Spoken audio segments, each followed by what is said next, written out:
Sambong at bawang, mabisang halamang gamot para sa UTI. Pag-inom ng pinaglagaan ng sambong. Ang sambong ay isa sa 10 aprobadong halamang gamot ng Department of Health DOH. Kilala ito bilang gamot sa UTI, kidney stones, at pananakit ng tiyan. Upang gamitin ang sambong bilang lunas sa UTI, pumitas ng mga sariwang dahon nito at hugasan.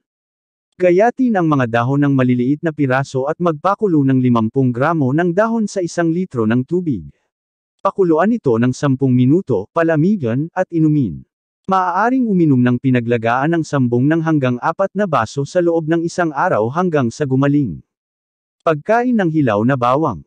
Batay sa pag-aaral, mainam din ang pagkain ng hilaw na bawang para gumaling sa UTI. Nagtataglay kasi ito ng mga antibacterial property, gaya ng allicin at iba pang mga sulfur compound. Dahil ang bisa ng bawang ay sinubukan pa lamang sa mga hayop, wala pang tiyak na bilang kung ilang butil ng bawang ang dapat kainin upang mawala ang UTI. Subalit ayon sa mga pasyenteng gumamit ng bawang bilang gamot sa UTI, mainam na kumain ng 9 na butil ng bawang sa loob ng 1 araw. Maaaring hatiin ito sa 3 at kumain ng 3 butil ng bawang pagkatapos kumain.